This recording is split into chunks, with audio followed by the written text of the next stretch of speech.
Grace of God हमेशा बहुत successful रहे, लोगों ने बहुत पसंद किया, अच्छे सिंगर्स निकले, अच्छी टैलेंट निकली और एक बहुत पुण्य का काम हुआ कि इतने सारे सिंगर्स यहाँ से निकले और वो सब बहुत अच्छा काम कर रहे हैं, उनके घर में बहुत बरकत है और नए से नए लोग आ रहे हैं और बहुत ही अच्छे सिंगर्स आ रहे हैं और इंडिया से ही नहीं but world wide, overseas, Pakistan, सब जगह से आए। तो एक अच्छा काम किया है। अब कॉन्सेप्ट युद्ध हार्मनी वाली जो आपने बात कही, वो चैनल आपको जवाब दे सकता है। मैं समझता हूँ कि जब अगर सुर के योद्धा बैठे तो वहाँ तो युद्ध जायज़। और एक आपका और जो आपने एक बहुत अच्छा लफ्ज़ यूज़ किया, वाहियाती। वो जो वाहियाती चीज़ें हैं ना, जैसे कि देखो एक प्रकार से कि इन्वॉल्वमेंट इतने होते हैं, ऑटोमेटिक हो जाता है। जब मैं अपने बच्चों के साथ बैठता हूँ, उनको सिखाता हूँ कि ऐसा नहीं ऐसा। उधर शंकर महादेवन जी है, is a great singer, great composer.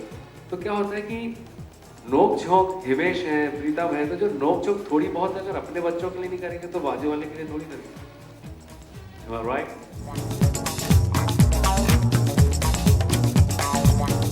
Music को पैकेज किया गया है विद द कॉन्सेप्ट ऑफ के 4 मेंटर्स हैं जिनके पीछे स्टूडेंट्स हैं, जिनके लिए वो they will see to it that you know इस तरह के पैकेज करके अपने स्टूडेंट्स को और अपने जो शिष्य हैं उनको।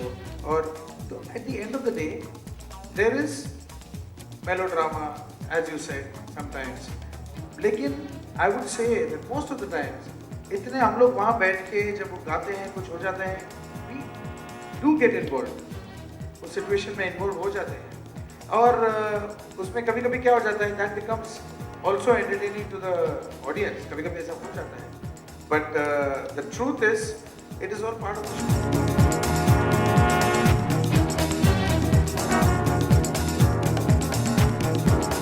हम लोगों के लिए अब इस शो में जुड़ने के लिए एक जो मेन रीज़न यही है कि अब जो सिंगर यहाँ से निकले वो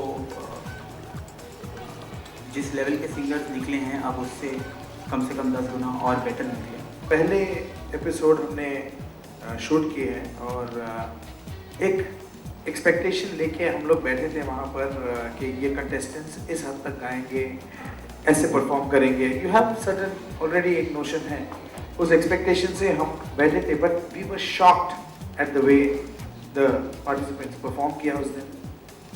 मतलब हम लोग चारों ही ऑल द जजेस, मेंटर्स, हम लोग का एक ही रिएक्शन था कि पहले दिन, पहले एपिसोड में अगर ये बच्चे ऐसे परफॉर्म करेंगे तो आगे चल के it will be, I don't know where they are going to go, so they it's going to get just better and better. और the standard of this competition बहुत हाई है और बहुत मज़ा आने वाला है।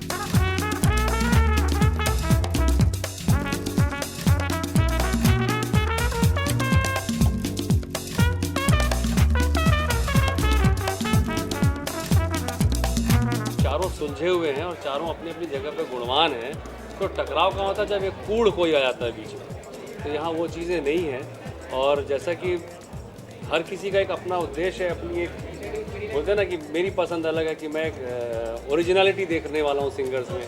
शंकर जी कुछ अलग है देखने वाले, हिमेश जी के कुछ अलग नज़रिया है, प्रीतम का कुछ अलग नज़रिया है। तो और पहली चीज़ जो हिमेश ने बोली है कि वाकई में हमारे पास इतने धांसू आर्टिस्ट हैं, इतने धांसू सिंगर्स हैं कि डेफिनेटली वो खुद अपना सब कुछ ले जाएंगे, हमारे टकराव की नौबत आएगी।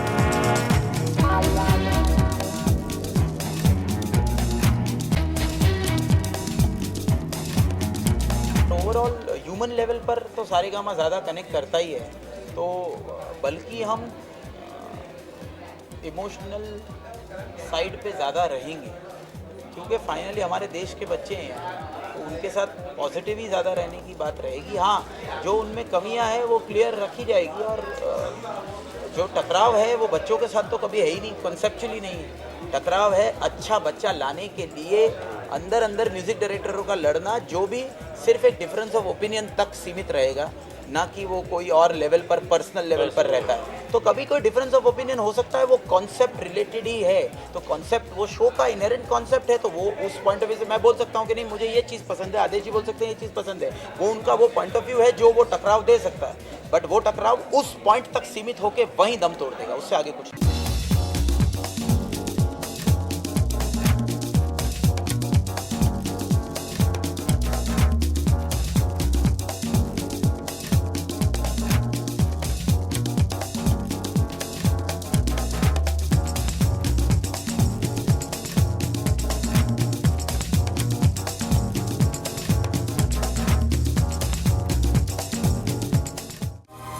To watch more, log on to www.erosentertainment.com.